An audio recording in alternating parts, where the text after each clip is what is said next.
Bien, bonjour et terminal STMG. Vous avez peut-être reconnu l'Ode à la joie, la neuvième symphonie de Beethoven, qui est officiellement l'hymne de l'Union européenne. C'est pour ça que je vous ai introduit ce cours, par ce cours extrait musical, et aussi parce que nous devions poursuivre et terminer aujourd'hui le grand 4 sur la construction européenne. Et donc tout d'abord, je vous avais demandé à relever les causes et les origines à travers le diaporama du cours. Vous deviez répondre à des questions à partir des documents et je vous avais dit que les questions marquées d'une astérix ne portaient pas sur les documents, donc je faisais appel à vos connaissances. Donc la première question, c'est en quelle année fut fondée la Communauté économique européenne, plus connue sous le nom de CEE? Donc pour répondre à cette question, eh bien, il suffisait de se référer à ce document, par exemple, et vous voyez qu'en 1957, par le traité de Rome, il y a la fondation de la Communauté économique européenne, dite CEE. Donc ça ne nécessitait pas donc un travail de réflexion trop poussé pour pouvoir y répondre. Deuxième question, je vous demandais quels en furent les 6 pays fondateurs. Donc ça, encore une fois, c'est une question très simple. De souligner les deux plus importants et de justifier votre choix. Donc là, il fallait revoir les différents documents, et notamment celui-ci, donc la carte des élargissements successifs. Et vous pouviez voir qu'en 1957, de cette couleur, on avait 6 pays, à savoir la France, alors l'Allemagne, mais l'Allemagne de l'Ouest, qu'on appelle la RFA, la République fédérale allemande, le Luxembourg, la Belgique et les Pays-Bas, qu'on abrège par le surnom de Benelux, formé de la première syllabe de Belgique, Néderlande pour les Pays-Bas et Luxembourg, ça donne le Benelux, et on rajoute l'Italie. Donc au total, il y avait 6 pays. Quels sont les deux plus importants? Ce qu'il fallait souligner, c'était la France et la République fédérale allemande. Pourquoi? Parce que déjà, ce sont les deux États les plus riches parmi ces 6 pays fondateurs.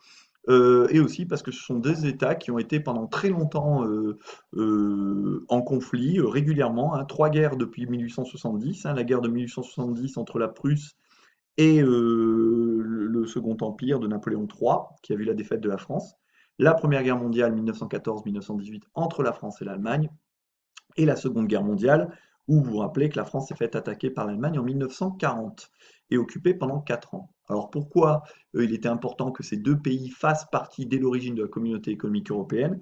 Eh bien parce que j'ai envie de dire, sans eux, rien n'aurait pu se faire, parce que si on voulait arriver et d'une à une entente économique avec un libre marché, c'est-à-dire un marché où il n'y aurait plus de droits de douane entre les États, eh bien il fallait nécessairement associer les deux États les plus riches d'Europe. Et puis ensuite, surtout, on ne pouvait pas construire d'Europe pacifique si on n'arrivait pas à réconcilier, entre guillemets, la France et l'Allemagne et faire taire les querelles et les divisions qui avaient entraîné à plusieurs reprises l'Europe dans la guerre depuis un siècle. Donc voilà pourquoi ces deux pays étaient essentiels à la construction européenne. Et enfin, je vous avais demandé donc de répondre à une troisième et dernière question. Là, c'était à l'aide de vos connaissances, puisque cela ne portait pas sur les documents. À votre avis, quels pouvaient être les objectifs des fondateurs de la Communauté économique européenne? J'y ai plus ou moins répondu. Le premier objectif, c'était donc, comme son nom l'indique, Communauté économique européenne. Donc, c'était créer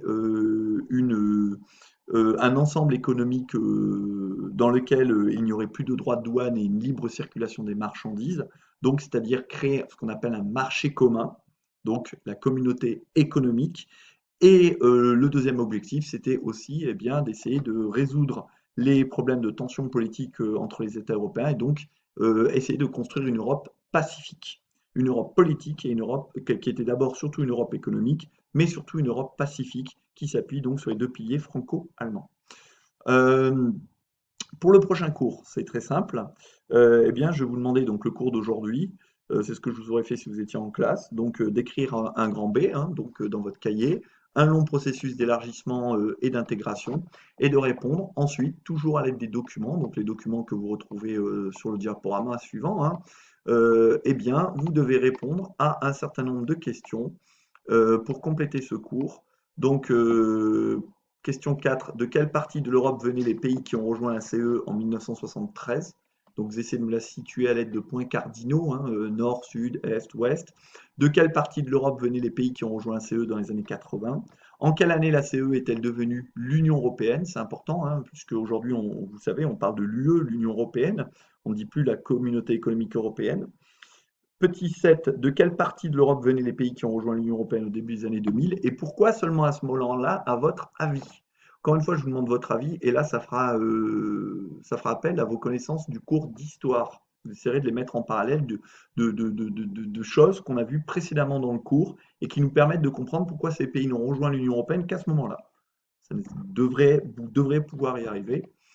Question 8. Parmi les institutions de l'Union européenne, laquelle représente les citoyens européens, laquelle représente les gouvernements des États membres et laquelle ressemble un peu à un gouvernement de l'Union européenne? Voilà pour le grand B. Quand vous avez fini de répondre, donc vous pouvez répondre au crayon à papier hein, pour pouvoir ensuite effacer quand vous aurez la correction vendredi, eh bien vous écrivez grand C, les atouts et les faiblesses. Donc les atouts et les faiblesses de l'Union européenne. Donc petit 9, pouvez-vous citer 3 réalisations positives de l'Union européenne? Donc là, c'est à l'aide de vos connaissances. Petit 10, présentez 3 exemples de faiblesses de l'Union européenne. Et puis, ça sera très bien. Je vous ferai une petite conclusion en quelques lignes et nous en avons fini avec cette partie. Voilà, c'est une vidéo et un cours très bref aujourd'hui, hein, mais je compte sur vous par contre pour vendredi, pour le faire aujourd'hui. Hein, ça ne nécessite pas un très long moment, hein, ça ne nécessite pas beaucoup de travail, ça nécessite un petit peu d'attention. Et puis, ben, je vous retrouve vendredi pour la suite et je vous souhaite donc à tous et à toutes une très bonne journée.